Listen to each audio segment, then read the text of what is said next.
Tajiri. Bana, mambo vipi? Uko poa? Kama kawa? Unaenjoy? Bana wewe unapenda sana kuuliza watu Kiingereza. Naomba tu nikuwahi. Usiogope. Mimi bwana Kiingereza sijui hata kidogo. Kwa nini kusafiri wazungu naongea lugha nini? Mimi si unakumbuka nilikuwa naingia kwenye page za Aston Villa kwa yule mwanetu Grealish. Nilikuwa naingia kwa Kiswahili na walikuwa wananijibu kwa Kiswahili. Sababu Kiingereza sifahamu na kujua tabia yako. Ukai kuniambia hivi mama akipika true unajisikiaje? Inakuwa tamu au vipi? Nategemea na ameweka chumvi gani ndani yake. Sasa hiyo maswali yako mimi siyataki. Sawa, lakini unaenjoy. Kuenjoy na enjoy kwa sababu true tamu. Tupo iRock TV. Mimi ni Bobcat. Ujugu hapa. Twin name eh? Nini maana nimekwambia sijui mimi. Wewe uelewi? Sielewi. Niambie unataka kuniambia nini tajiri? Bana mimi kuna kitu nataka nikuulize hapa. Ni uongo gani umewahi kuambiwa ukiwa mdogo mpaka leo bado unacheka ukiukumbuka? Familia sasa, au sio? Piga popote pale, yani shuleni, familia, nyumbani, wapi. Ushawahi kupigwa uongo yani sasa hivi ukikaa sema cheka. Waliniambia sisi tuko mapacha, na pacha wangu. Sasa muda unaenda na msubiri pacha afiki. Alikuwa ameenda ng'ambo kusoma. Kwenda kusoma. Kwa hiyo kiufupi kumbe niko peke yangu. Kwa hiyo kwa baba niko peke yangu. Wewe je? Uongo gani ambao mimi bwana uongo nikiukumbuka kipindi nakuwa naambiwa ile unatembea usiku unajua mwezi umetoka ile. Alafu unaambiwa usiangalie mwezi usiku utajikojolea. Kwa nini walisema hivyo? Wanajua ukiangalia utajikwaa. Yaani unapokuwa unatembea utajikwaa. Kwa hiyo wanakuambia bwana usiangalie mwezi utajikojolea. Au wanakuambia usikalie kinu bwana utaota mkia. Kwa hiyo hata mchana unabidi usiliangalie jua. Unaweza kuanguka. Ukaanguka. Hebu tutajie challenge ya mtandao ambao uliwahi kujaribu ikakushinda. Challenge. TikTok. Unataka kufanya nini? TikTok ndio maana nakwambia sijui Kiingereza. Sasa hivi kuna mfano natamani kufanya, yani kuna challenge fulani natamani kufanya, kuna nyimbo za Kiingereza unaona wanafanya. Hai, sijui nini mara dem katokezea, mara upo na mkeo. Zipo hata za mpira. Sijui smile, sijui mane, sijui nini. Zinanishinda. Hata dana si challenge. Dana kipengele nacho. Nacho ni kipengele. Unajua sasa hivi mpira nimecheza sana.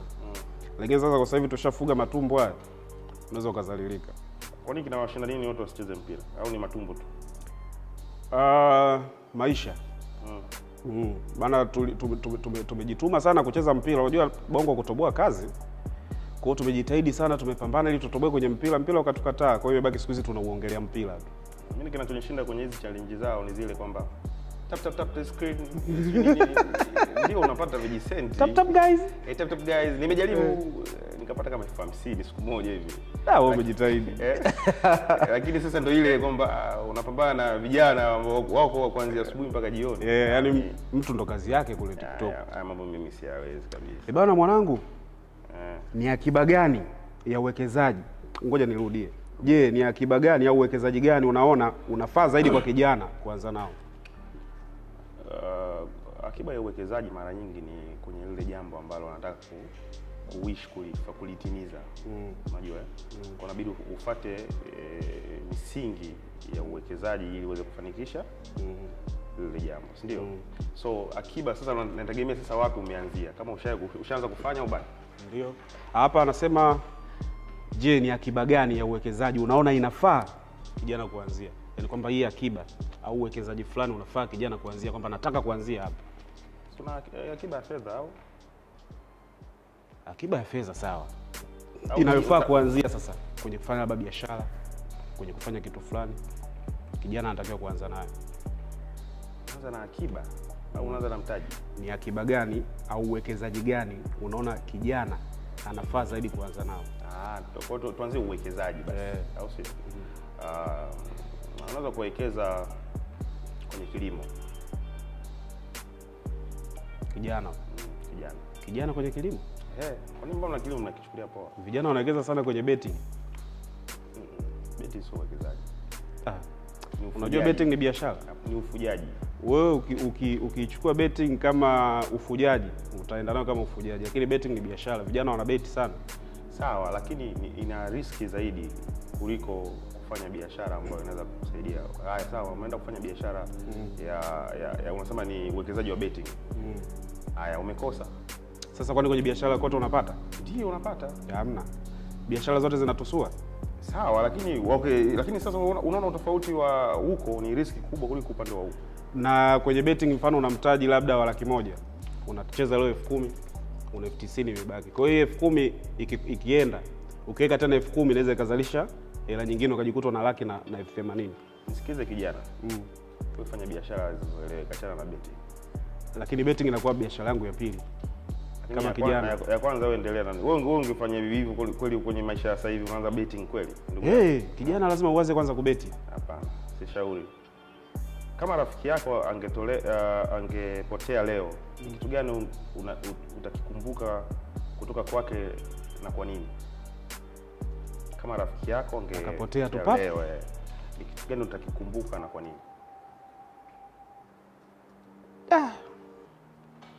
Stori za mpira.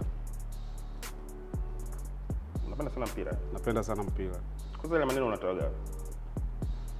Yale maneno bwana mengine si wanipaga mwenyewe. Kama unaangalia sana. Mengine si unanipa mwenyewe. Kwa mfano neno gani? Mengi tu nachukua kutoka kwako. Hebu niambie. Mfano la mechi ya kesho. Ulitumia neno gani? Mechi ya kesho. Utasoma ubao, lakini najua nilipata kutoka kwako. Muda mfupi tu ambao nimekaa na wewe nishapata neno la kesho. Ya, okay, unakuwa unachukua mfumo gani kutengeneza? Mimi nitakuhadithia jinsi ninavyotengeneza maswali yangu, lakini na mimi naomba nielezee wewe unafuta. Kwenye ubao wangu pale, sio? Kwenye ubao wangu bwana, mara nyingi mimi nakuwa na dili na vitu hivi ambavyo vina trend. Kwenye siasa, kwenye mpira wenyewe, kwenye maisha yetu ya uhalisia kila siku. Kwa hiyo unaangalia kitu gani kiko mtandaoni kinaenda sana. Kwa hiyo kama kiko kwenye siasa, kiko serious kwenye mambo ya siasa, mimi nakigeuza kwa lugha ya utani, kwa lugha ya mpira. Kama kiko kwenye mpira pia nakipeleka kimpira hivyo hivyo. Kwenye maisha uhalisia ya watu binafsi na nini nakipeleka kwenye utani. Kwa hiyo nageuza. Kwa hiyo natumia akili nyingi. Unajua watu lile bango watu wanaona kana natumia akili ya kawaida sana. Bila ujiniazi pale siandiki ujue. Mimi genius mwanangu. Sijisifu bure. Kweli naona. Ndio maana unaona lile bango NBC kanunua lote. Unaenjoy sana. Yaani NBC kanunua bango lote. Ana utani NBC. Mimi hata sipoonyesha mpira nakula. Mimi kwenye maswali ninavyotengeneza ya kwenda mtaani, kitu cha kwanza naangalia neno ambalo litafanania au ushakulisikia. Bado naweza kusema kitu gani? Naweza kusema hivi kwa NBC. Ndio. Alafu ukachukua neno lingine ambalo halina maana na NBC. Mfano tunatuhamisha kidogo sehemu nyingine. Unaweza kusema gearbox. Kwa nini mtu akivunjika kwa utaonesha ishara ya mkono? Unaelewa? Kwa nini mtu akivunjika gearbox mkono unamuuma sana? Kwa hiyo atafuta reaction ya body language. Mwanangu unawakamata. Unawakamata. Ndio hivyo unatengeneza. Au kuna wengine wao wanapatia futu onyesha. Sasa wewe usitaki kutufollow. Wapo wote wanapatia na kukosea. Unaelewa? Kwa hiyo baada ya hapo sasa ndio inafanya sasa unapata sentence ambayo usipoisikiliza vizuri haileti maana. Lakini nikuulize swali kwanza, NBC ina irabu ngapi? NBC. Ushaanza maswali yako. Sio ndio ujibu sasa tuendelee. NBC ina irabu ngapi? Haina irabu yoyote. Irabu ni nini? Irabu ni A E I O U. Consonant. Huko kwenye Kiingereza sitaki, nimekujibu irabu. Ni yenyewe Kiswahili. Consonant mpaka limekaa Kiingereza. Consonant. Bana nikuulize swali lingine. Uliza. Ni sawa kuwa na mawasiliano ya karibu na ex wa rafiki yako? Sio sawa. Kwa nini? Mimi kwangu mimi sio sawa. Kwa sababu tayari nishajua huyu alikuwa na mahusiano na mshikaji wangu. Sasa kwani urafiki ni kitu gani? Yaani ex wa rafiki yako au unakuwa rafiki yake? Kuna shida gani? Kwa nini? Yaani kwa nini aachane na rafiki yako afu hiyo ex wake wewe awe adui yako? Kwanza mimi siwezi kuwa na urafiki na msichana. Kwamba uweze kushikilia mua kama fimbo au? Yaani niweza kapita masaa 3 nikakutongoza. Kwa hiyo ndio maana siwezi kushauri kwamba kuendelea kuwa na hapo. Umeelewa tofauti yangu Nimekuelewa. Hebu tusimulie story ambazo mpenzi wako alikutesa mpaka ukachukulia mahusiano ni kitu cha uadui. Nifanyaje? tusimulie story ambayo mpenzi wako alikutesa mpaka ukayachukia mahusiano. Kwanza mimi sijawahi kuingia kwenye mahusiano mpaka leo. Unaishije sasa? Namuomba Mungu ili upate nini? Nipate mahusiano. Muda unaenda. Kweli muda unaenda. Lakini unajua hata Yesu mwenyewe alikaa afa akaondoka. Kwa ni nani wewe? Mimi nipo kama mimi, ujugu. Kwenye mahusiano bado sijaingia, sijaguswa mimi. Hamna mtoto wa kike aliyenichezea. Mimi nilipigiwa simu. Najua una date na fulani. Yaani tunasema X. Lakini namuomba huyu X niwe naye. Nilikuwa napiga picha, unajua zamani nilikuwa napiga picha. Nusu niangushe kamera. Nikawa zangu nyumbani, nikalia, ndo mara kwanza nikalia chooni. Najua mapenzi ni nyasi, yanaweza kuota hata juu ya mawe. Sasa unanitisha na mimi nataka kuingia huko. Brother usiingie. Hapafai kama upo single. Furahia sana. Maana yanatisha, ukiingia sasa hivi mtandaoni huko kumekucha. Watu wanaumizwa sana. Bora nichague tu niumizwe na vitu vingine. Sio mapenzi. Unadhani ni mambo gani yanazuia watu wengi kutochukua mikopo? Kwanza au huduma zingine za kifedha kutoka benki? Kwanza unachagua benki gani? Kama unachagua NBC, kwani unaogopa? Hivi NBC iko fresh kwenye mikopo sasa vijana. Unajua mimi naweka tu hela zangu lakini sijajaribu kwenye kukopa bwana. Unaenda kakope. Utaona furaha yako unaporudi. Kwa hiyo usiogope bwana. Wengi wanaogopa kukopa kwa sababu wanahisi labda wataweka mali zao endapo kishindwa labda zitachukuliwa na vitu vingine. Kwa hiyo maisha ya hofu. Mara ujugwa lena Maisha ya hofu yani yatakufanya wewe uogope kufanya kila kitu. Mkopo na utaka hapa. Nataka kutengeneza ujugwa lena nyingine. Utaitengenezea wapi? Hapo na branch ngapi kwanza? Branch sasa hivi nazo kama 3. Wapi na wapi? Kuna moja iko Chanika, kuna moja iko Buza, kuna moja iko Vikindu. Na hii mpya ambayo ukishachukua hii mpya sasa ndo nataka ile ya Madoni, yani wakutane town sasa wanaangalia mpira pale. Basi tuke Mikocheni basi au Masaki. Mikocheni, Masaki wanakutana watu wanaenjoy, yani inakopo. Maana imekaa kishua zaidi. Maana napitaga Masaki kule. Nachungulia. Naona shida nayo Masaki hazina TV. Shida nayo Masaki kila mtu ana TV yake kubwa. Hawana waongo. Wewe ni mtu wa kupenda haraka au lazima umchunguze sana mtoto mzuri? Mimi nachunguza mwanangu. Unachunguza nini? Umesema wewe hauna mahusiano. Sikurupuki. Nakuuliza, unachunguza nini wakati umesema hauna mahusiano? Ndio maana mpaka leo bado sina mahusiano. Sikurupuki. Mimi nachunguza kwanza mwendo.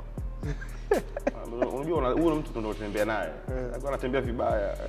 Wa nini? Mimi bwana nachunguza. Kuingia hivi ghafla hivi. Nini cha kwanza unachunguza? Cha kwanza? Tunaweza tukaanza ile urafiki. Tukachati sana, tukapiga story sana. Lakini kumbe mimi nakuchunguza sana. Chunguza nini? Tabia. Haiba yako. Hisia kweli zipo. Jugu mweke pembeni. Unitake mimi kama mimi. Kwa unakuchunguza vitu vingi sana. Nimeshakwambia nachunguza mwendo. Kwa hiyo unatembeaje? Anaanza kutembea mguu kushoto. Na tunguza mbele. Au sio mzuri.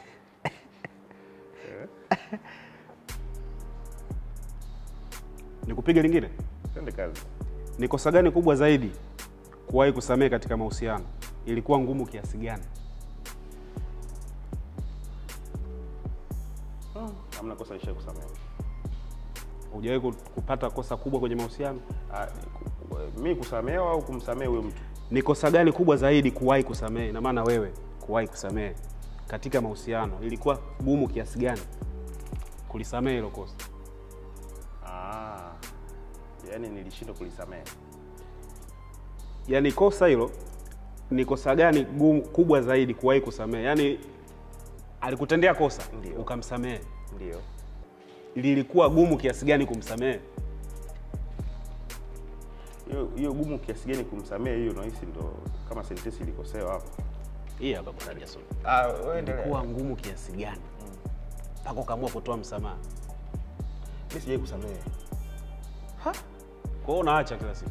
Ya, ndio maana mimi ukinichukia sikufichi. Kwa hiyo mtu akimnyima mtoto wako chakula unamwacha? Kwa nini chakula? Kuna story unaijua nini? Nizungumzia vitu vya atmosphere. Ndio nakuuliza.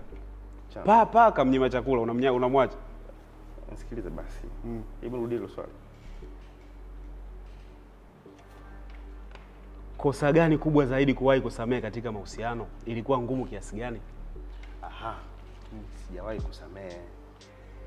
Mimi mara nyingi nikikupenda sikufichi, na nikikuchukia sikufichi. So ukinitendea kosa, sina haja ya kupoteza time. Upita hivi, mimi nipite hivi. Ila kwa nini unamnyima mtu chakula? Mimi wewe kweli ningeacha. Msizungumzie vitu vya watu. Unasikia? Njia gani rahisi tunazozijua za kutuma na kupokea pesa kutoka kwa mtu aliye mbali? Kuna huduma moja hii wameizindua, unajua haina muda mrefu sana. NBC Kiganjani. Mimi naitumia sana.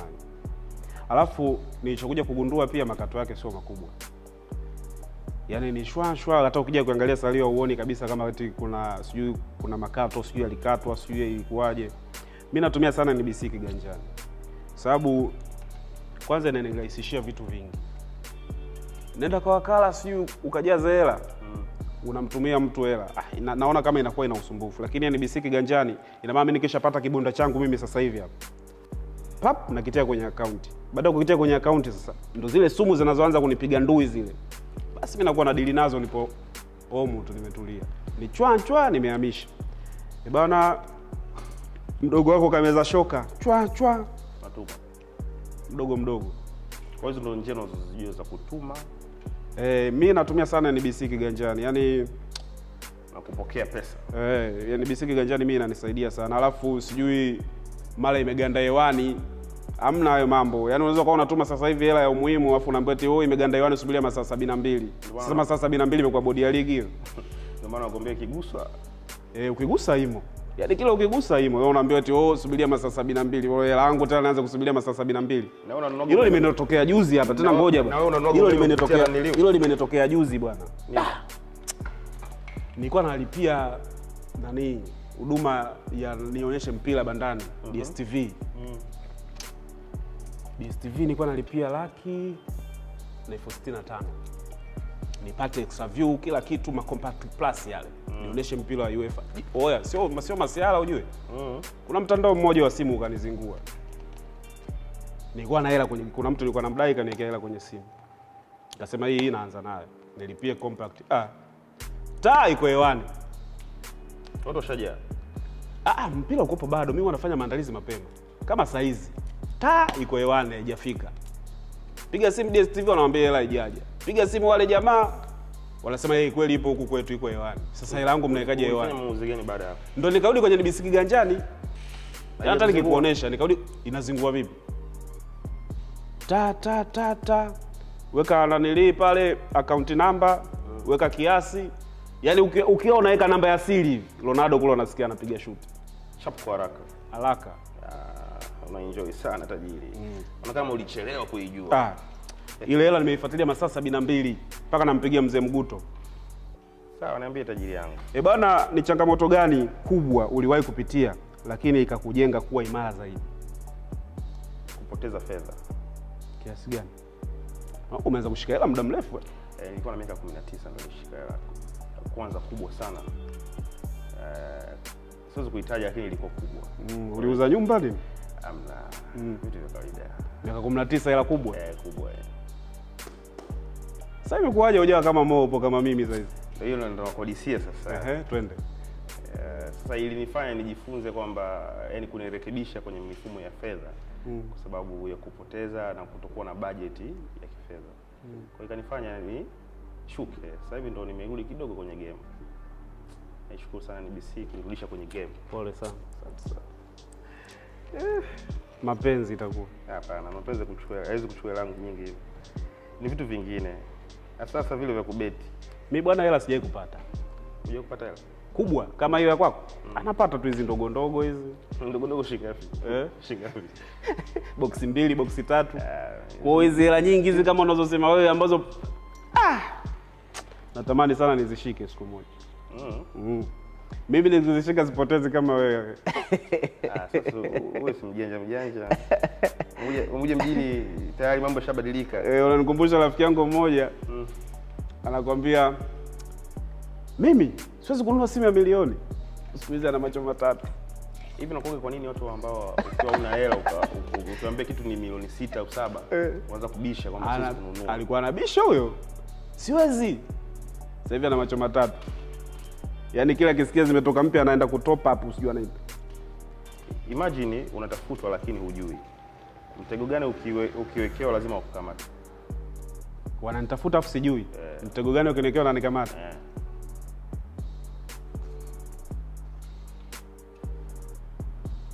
Mimi kunipata ni ngumu kidogo. Unaonekana. Lakini sasa mtego sio weke kwa mademu. Ujubu mambo. Unaweza ukanasa sana mademu. Unaweza ukanasa. Unaonekana unasumbua sana mademu. Ujubu mambo. Nakumisi. Unaweza ukanaswa hivi rafiki yangu. Mimi chakula. Kwamba oya limeitika hapa. Mimi sana kitimoto. Mimi napenda ile anakwambia meza iko tayari hivi. Yule dada labda mlikuwa mna vinywaji pale mezani nini? Alafu yule dada anakuja anamwambia, "Kina kaka, kitimoto wenu iko tayari." Oya mimi Muislamu bwana, mbona ongea maneno gani hayo? Sikia mtu ana mambo yake mzee. Japokuwa tumeruhusiwa kwamba ile kukiwa mna chakula kabisa ni hamna. Jangwani huko. Upo Yanga pale. Ile moment mimi ndo na so kwenye chakula utanikamata. Je, si bwana tuenze tu hivi. Hapo akili kidogo. Unaona kama toki rahisi sana. Sasa ni maisha. Nini wakati ni zamu yako ya kaka? Mbona wewe ni mmoja kati ya watu ambao akikasirika anatuma voice note dakika 10 badala ya kupiga simu? Hamna. Mimi nikikasirika huwa nakaa kimya kabisa. Mimi ukiona tunajibishana sijakasirika. Ila nikikasirika utaona nimetuma message, utaona nimekupigia, utaona nimefanya chochote. Hapo unajua kabisa huyu jamaa kama hivi. Mimi nikikasirika situmi voice note ya dakika 10. Nitatuma tu neno fupi ambalo litakuudhi na utatamani unipigie simu au tume voice note ya dakika 10. Na muda huo tusi hilo, maana matusi ndio yanakuwa mafupi. Siwezi kulizungumzia mbele ya kadamnasi lakini nitakuwa nishakublock, kwa hiyo dakika 10 haitofika na wala kupiga simu na yenyewe sitoiona.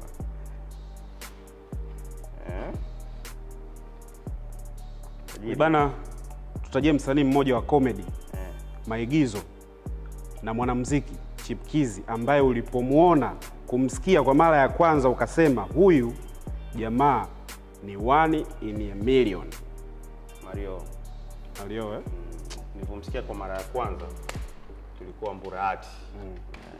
Tulikuwa na Aba pembeni, tulikuwa studio hivi. Kuna nyimbo ilikuwa inaitwa Daku Gumu. Unajua jamaa kwanza sije kusikia nyimbo yake mbaya mimi. Ndio nakuhadisia hivyo. Usikie ile Daku Gumu nikasema huyu itakuwa star. Daku Gumu ile. Sasa wewe nyinyi mmesikia tayari. Niletee miogo. Nyinyi mmesikia ishatoka. Niletee miogo na kusubiri. Sisi tunaisikiliza miaka hizi kweli mwanangu. Kwa hiyo yule ndo msanii wa kwanza kumsikia nikasema noma wa muziki. Kipotoshi ni msanii wa comedy. Na yeye alinifuata nikasikia comedy zake. Nikasema huyu naye ni noma. Ataenda alikuwa alikufuata hajatoboa bado.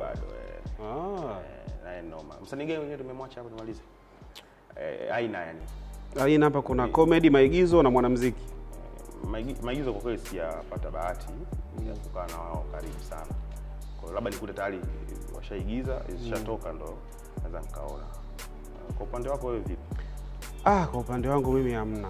Ila hiyo kwa Mario hiyo sijai kukaa nao, lakini jinsi alivyotoka mpaka sasa hivi naona kweli. Ile nyimbo ilikopo kali, afu jamaa kila siku grafu yake inapanda. Kila siku grafu yake inapanda. Yeah, ni kweli. Huyo ndo msanii ambaye nilipata baadaye. Labda kwenye nyimbo ambazo nishakuzisikia, afu ndo za mara ya kwanza alikuwa Msodoki. Ile Dia Gambe. Na nilikuwa ni mdogo pia hata mimi.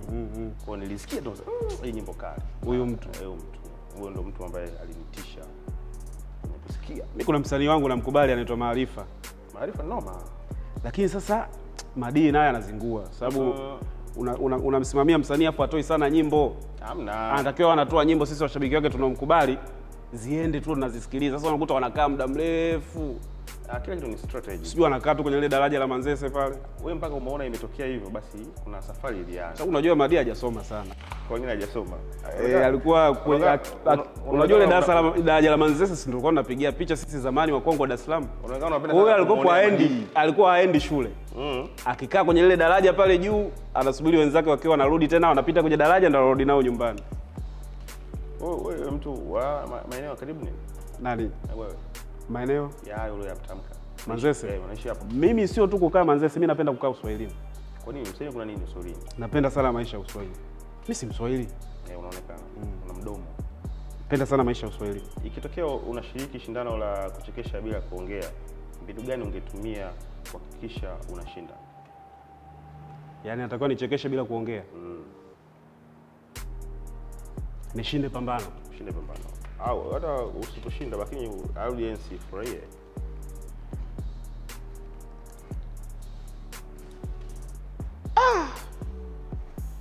Karibu.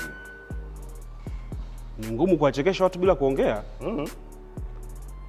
Labda unataka uende na zana fulani. Zana gani ungebeba? Ili zile zana uzitumie kwa ajili ya vitendo. Kwa hiyo mimi kuna zana ambazo ningeziandaa ili nizibebe nikazitumie, nisiongei. Kuna ile mtu nishawahi kuona comedy ambazo watu waongei. Anacheza labda na kamba, anafunga kamba papa akija kutoa hivi. Yaani anaweza akajifunga mkono mzima. Unazungumzia magic. Afa akija akifanya hivi. Unaona kamba imetoka. Unabaki unashangaa. Watu wanacheka. Kwa hiyo ningeenda nikajifunza kile kitu, nikaja nikakifanya pale mbele ili watu waweze kufurahia. Mimi ningejifanya bubu. Ungejifanya bubu? Ushaongea hapo. Hiyo sio kuongea. Hiyo kuongea hiyo. Kuongea ni nini? Kuongea ni kutoa sauti. Sio kutamka maneno. Kwa sababu ukifanya kuna watu wanakuelewa. Wanyama unaweza ukafanya mnyama akakimbia, mbuzi akajua unamkimbiza. Au paka akakimbia. Kwa hiyo unakuwa ushaongea. Itakuwa ni topic ya chuo sijasoma. Kama ungekuwa rais wa nchi hii. Ndio. Filosalo umelipenda kweli? Na ndoto hiyo. Nini? Itakuwa rais. Kama ungekuwa rais wa nchi hii. Ndio. Kama ungekuwa rais wa swali lenyewe kwanza kwanza alikufai. Sijui kwa nini limewekwa. Tuende, yani nimefurahi kwa sababu nilikuwa nategemea. Kama ungekuwa rais ndio wa nchi kwa siku moja, nani angebadilisha katiba ili awe rais wa milele? Umenielewa kweli? Kama ungekuwa rais wa nchi kwa siku moja, nani angebadilisha katiba ili awe rais wa milele? Sasa huyu ni nani? Yaani unauliza mimi, unamuuliza huyo nani? Nakuuliza wewe. Sasa tumtamke. Kama ungekuwa rais wa nchi kwa siku moja, nani angebadilisha katiba ili awe rais wa milele? Ujugu. Na mimi ndo ningemchagua huyo nani? Kwa hiyo mimi ndo ningebadilisha katiba. Bora tu tuangukia yani wote wawili kwa hapa. Bado una ushauri, nakuuliza tena, una ushauri gani kuhusu rafiki wa kweli? Rafiki wa kweli? Unamshauri nini rafiki wa kweli? Aendelee kutunza siri maana anazo nyingi sana. Akilewa? Kwanza rafiki yangu alewi. Alewi? Yeye ndo anatuendesha turudi nyumbani. Vijana wengi wanapata changamoto katika utafutaji na katika kujenga mahusiano. Ushauri gani unampa ili kumsaidia kufika malengo yake? Rudia. Ukitaja mahusiano mbona unanisisimua? Sawa. Vijana wengi wanapata changamoto katika utafutaji na katika kujenga mahusiano. Ushauri gani unampa ili kumsaidia kufikia malengo? Ajijenge kwanza kwenye utafutaji. Ukishajijenga kwenye utafutaji ukakomaa, anza kujenga mahusiano yako. Uweze ukajenga vitu viwili kwa wakati mmoja. Sawa, nyumba inajengwa. Choo asijenge. Unaanza na choo. Unaanzaje kujenga nyumba sasa? Ndio maana fundi huko anashikilia hiki, huyu kafanya hivi, si ndio? Yaani hii nyumba sasa nyumba inapokuwa inajengwa haipigwi rangi. Inaanza kwanza taratibu. Kwa hiyo inapoanza kwa imeanza taratibu, inaanza chini kabisa, ndio ile tengeneza msingi wa utafutaji wako. Baada ya hapo njoo uanze kutengeneza sasa mahusiano yako. Ukianza kutengeneza mahusiano kwanza kabla hujatengeneza msingi wako, tutakuchapia. Sasa kiufupi mabinti wenyewe hawa siku hizi tutakuchapia, tutakupigia sana. Basi nyie baki nao.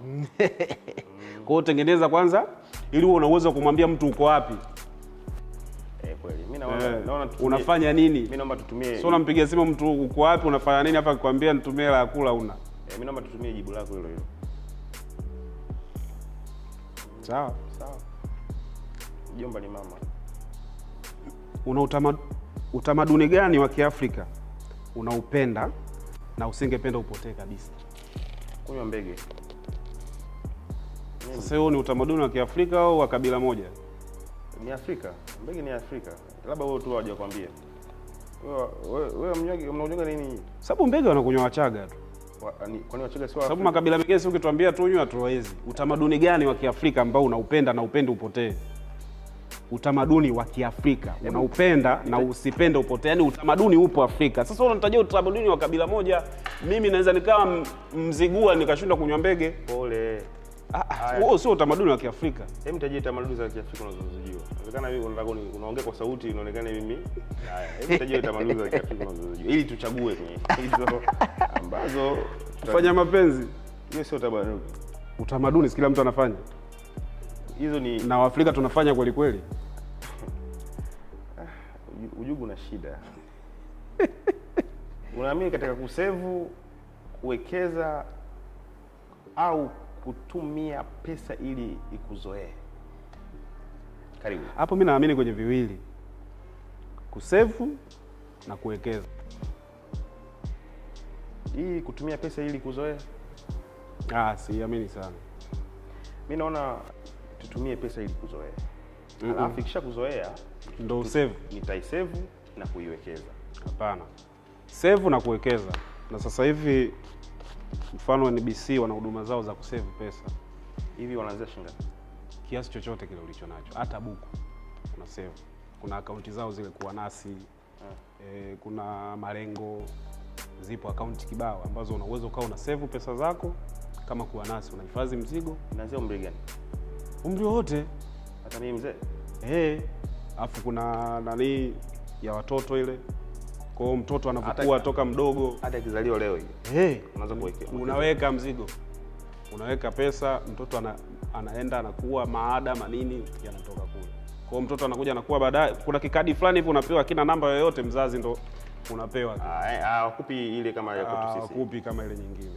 Kwa hiyo mtoto anapokuwa anakuwa nini anaendelea baadaye ndo atakuja atapewa ile kadi yake. Kuna riba? Hamna riba huko. Ni bisima riba ya nini? Inakuwa hela. Inaongezeka. Kuna message unakuwa unaipata pale kila mwisho wa mwezi. Titi, unaona kuna pesa imeongezeka kidogo. Titi, kuna pesa imeongezeka. Unapata gawio? Wanaita gawio. Kana unajua. Nimependa vitu vingi sana. Inabidi tukitoka twende tukafanye hii ya mtoto. Maana dogo langu ndo mwaka mmoja na miezi kama. Sasa kuna kipindi ada unakuwa una mambo nani kweli hii kwenye kutumia pesa ili kuzoea itakuwa ile chakula. Kwa ada zingine inakuwa imekupiga chenga. Baba, nifukuzwa ada. Dunia leo hamna. Unaingia kwenye wale tunachukua kile kadi chake, usoma bure. Unampa. Soma bure? Shule kuna changamoto. Maswali mimi nayo kibao. Twende kazi. Kama unapewa nafasi ya kurejesha desturi moja ya zamani kwa vijana wa sasa, ungerudisha desturi gani? Kuna zile suruali za vitambaa zilizokuwa zinakuja zinaenda hivi. Pepe Kale na Ondo Sister? Turudishe zile.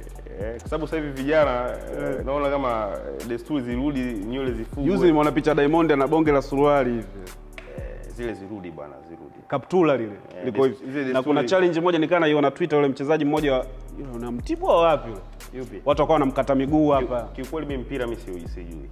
Kwa mpira ufuatilie mwanangu. Mimi najua tu kwamba sasa hivi nani anacheza, labda ni Yanga, basi. Sasa unafuatilia nini? Football. Sio mpira. Unafuatilia football. Football ni nani ya Kimarekani. Wewe unafuatilia soka.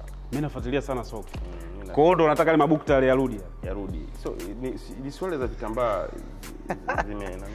Zamani kwa niliziita Pecos. Sure. Au Kanyela Mumu. Unajua Kanyela Mumu wewe? Overall. Overall inaanzia juu mpaka chini. Ndo zamani walikuwa wanavaa hiyo. Hivi ilikuwa kwa sababu gani wanavaa na mabuti? Ufanye kazi, hamna haja ya kwenda chooni muda wote. Katika haso zako za maisha, ni kitu gani mnajifunza kila siku kuhusu urafiki? Katika haso zangu? Uaminifu. Uaminifu ni kitu ambacho kinajenga sana urafiki. Usipokuwa mwaminifu tu dunia sasa hivi watu wanakukataa. Kwa hiyo mimi najitahidi sana kwenye haso zangu za kila siku. Niwe mwaminifu sana ili niweze kushikwa mkono nisogee. Niwe mwaminifu sana ili watu wanaonisaidia waone kwamba yule anahitaji kusaidiwa kwa sababu ni mwaminifu. Tukimwambia hichi anafanya, tukimshika mkono hapa anarejesha, tukifanya hichi anafanya. Uaminifu ndo kila kitu kwa kijana na ndo kitu ambacho vijana wengi kinakuwa kinatushinda. Kwa kijana jitahidi sana kuwa mwaminifu. Ndo vitu ambavyo vinatubeba. Usijue kama unaona ujugu yule pale, uaminifu ndo unafanya nifike pale. Mimi ningekopo na kona nyingi. Singetoboa huko. Singefika huko. Sijatoboa ila nisingeonyesha hata ile ishara ya tundu fulani hivi. Kutoboa ni nini?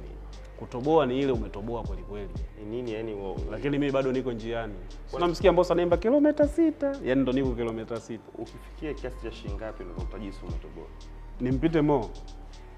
Na Mo si amepitwa? Kapitwa na nani?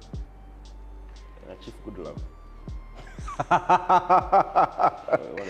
Unafukuzia 50,000 tu hapo, una lolote atakutumia 50,000. Jamaa naye dau lake kubwa 50,000. Weka namba hapo. Utani kidogo, unaelewa. Sasa umewahi kupata culture shock kwenye mkoa au nchi nyingine? Kwanza mimi Kiingereza sijui. Culture shock nini? Yaani hiyo ni culture, yani culture ni tamaduni. Shock kama kushtua hiyo. Kama kushtua. I think so kama nafikiria lakini mimi katika yani ukakutana nacho kwenye mkoa au nchi nyingine. Kuna nchi yote ambayo umewahi kusafiri? Nilienda Rwanda. Ulienda Rwanda. Mechi ya bure ya Yanga. Tulishinda mechi ile kuna culture shock. Ukakutana nayo? Culture shock. Nishaijua. Kwa kuhifadhi ukali wa maneno. Bwana ile. So kwanza kuna kijiji kiko Bukoba. Sio unahifadhi tu. Kuna kijiji kiko Bukoba. Kinaitwa Katelelo. Okay. Sasa sisi kwetu huku ni kijiji, wenzetu kule ni kacha.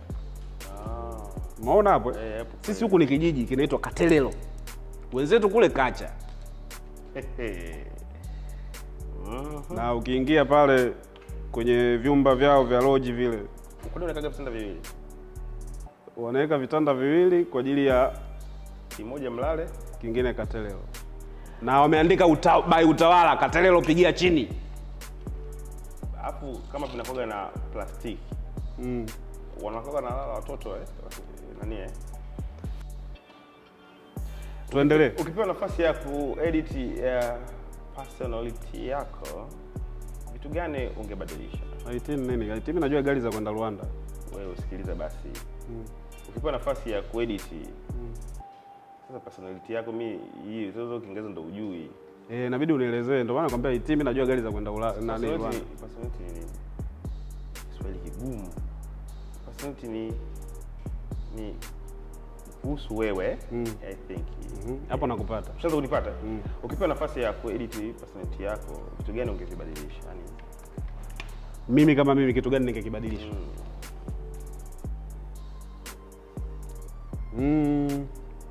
Amna. Unajua nimelizika vizuri. Sina chochote cha kubadilisha. Labda tu umri unapozidi kwenda mbele, Mwenyezi Mungu aendelee kuniongeza nguvu za kiume. Mimi ningebadilisha personality. Naogopa sana kuishiwa nguvu za kiume. Lakini sio personality. Ungebadilisha nini?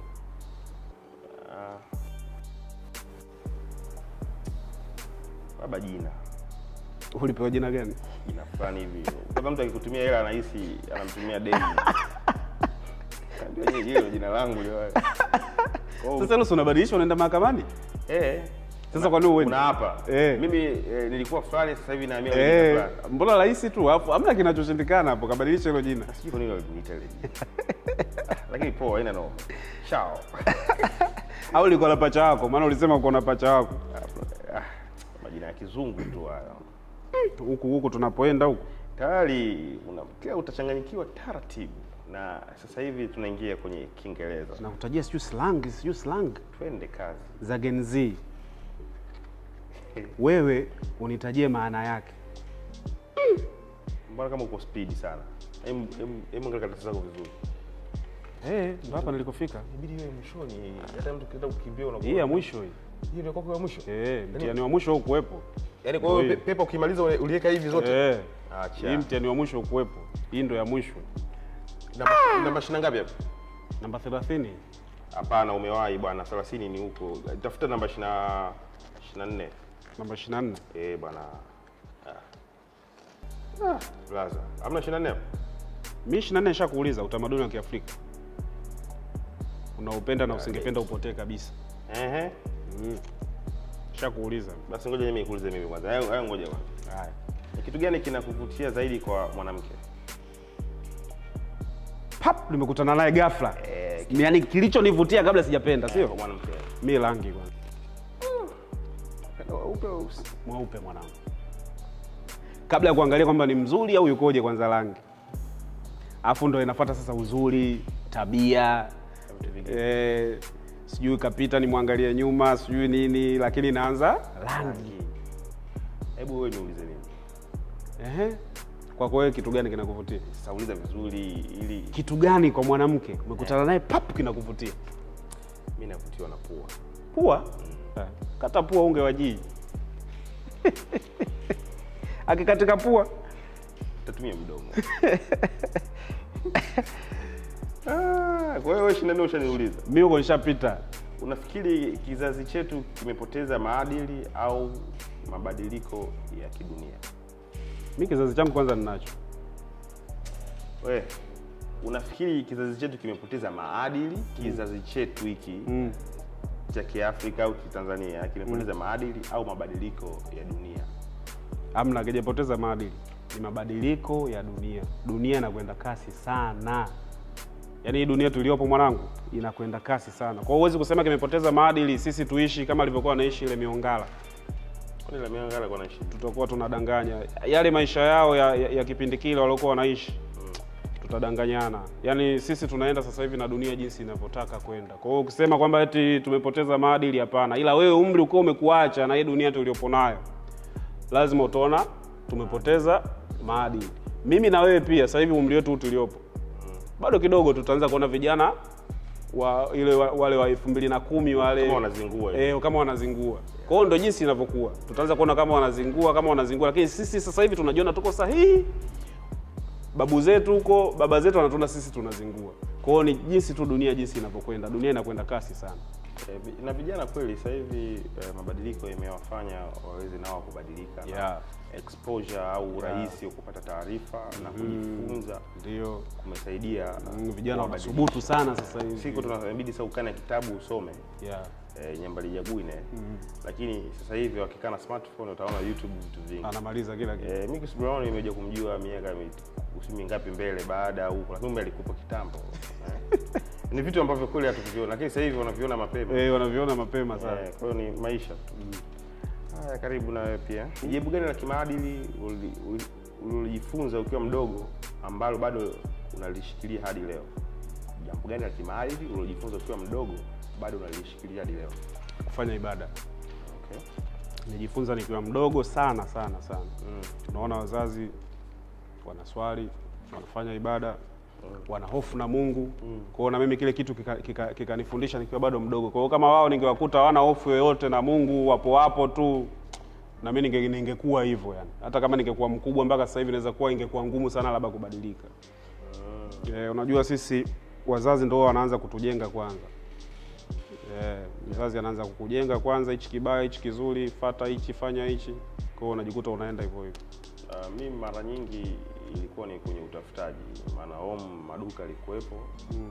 Kwa hiyo ile lazima ufanye kitu, yani biashara au nini. Kwa ngajikuta naizoea mpaka leo.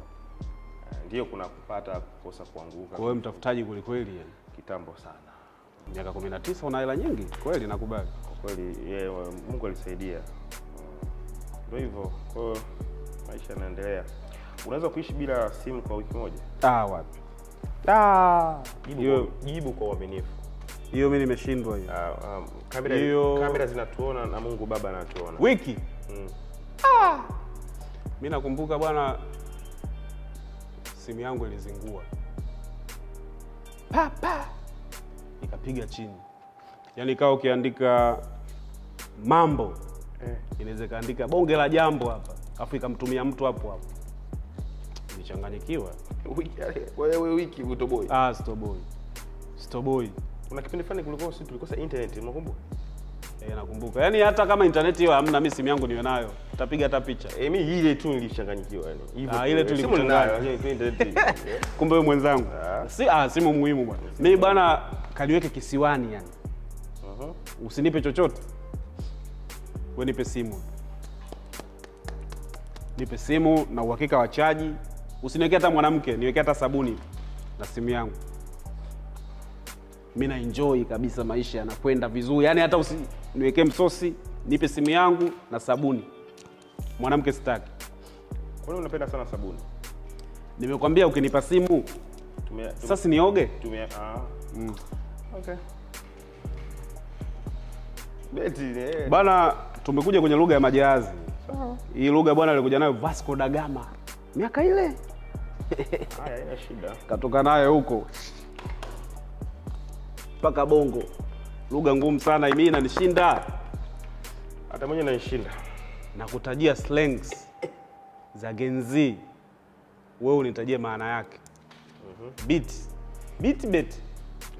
Tajia spelling. BET.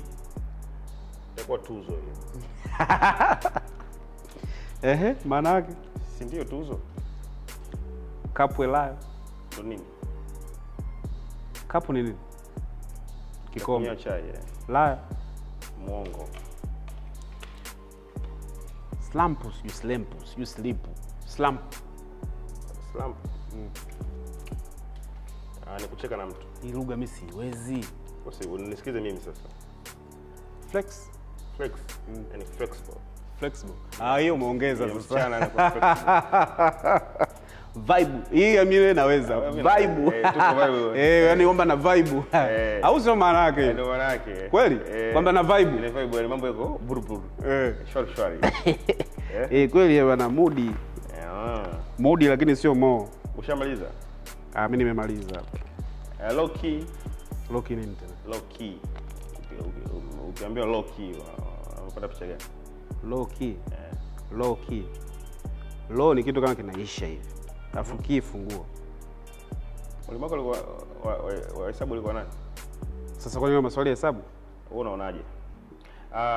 Ghosted. Sijui. Unajua kwa movie za kutisha? Siangaliagi. Mimi naangalia mpira, labda kwenye mpira tu zile yale matukio ya kutisha ndio wanakutana nayo. Tukuache hivyo. Tukikuelezea sana unapata akili. Drip style or fashion? Drip. Drip unatundikiwa. Style? Dada deki. Style ziko nyingi. Sikilize wewe. Hiyo t-shirt shilingi ngapi? 30. Jeans 30. Kwa umetumia shilingi ngapi?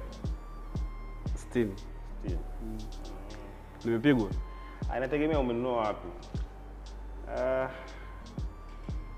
Naona hapa tumemaliza. Bora. Majahazi, Vasco da Gama, mimi shule ilinishinda. Tutumie akili yako sasa. Bila ya makaratasi. 7 mara 8 ni ngapi? 7 mara 8. 7 ziwe 8. Calculator iko mbali sana. Hayo maswali naonaga Ndalo yule anajibu yule nani Leonardo yule. Ndio maswali yake hayo 7 mara 8. Kikawaida binadamu anakuwa na meno mangapi? 32. Hiyo nimekalili toka mdogo. Meno 32. Nitaje milango 5 yafahamu. 5 yafahamu kwenye mwili wa binadamu. Iko 5. Ndio itaje? Nihitaji. Tutakuja vitu bwana tu. Milango yafahamu. Pua, mdomo, masikio, macho, malizia moja ya mwisho. Meno. Unaona 5 hizo zimekamilika. Kweli. Mimi nimemaliza mpenzi msikilizaji. Wewe je? Na mimi hapa naona nimemaliza. Labda la ziada? La ziada ni kutufuatilia kwenye channel yetu na show ni pendwa kabisa ya inaitwaje? Maneno ya Kiingereza sema wewe. Hapo unajua unachanganya. The twin name au sio? Twin name TV. Ni story moja matata sana ndugu yangu Ujugu.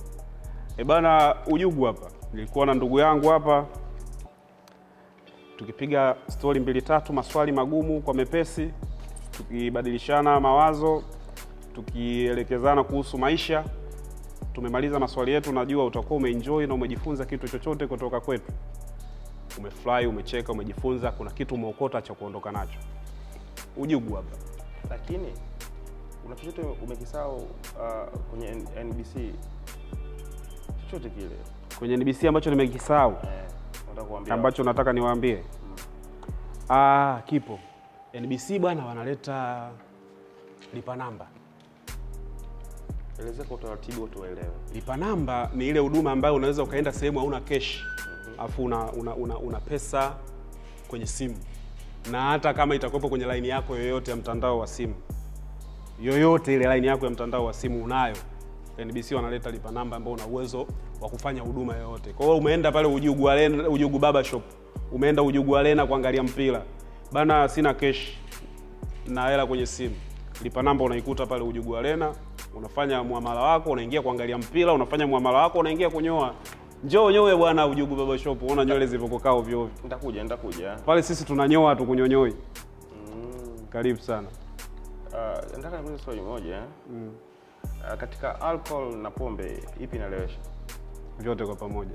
Alcohol ni nini? Yaani chukua vimix vyote viwili kwa pamoja. Si unajua vijana wana mix. Una mix alcohol na pombe unapiga kwa pamoja. Unaenjoy? Vibaya mno. Asante.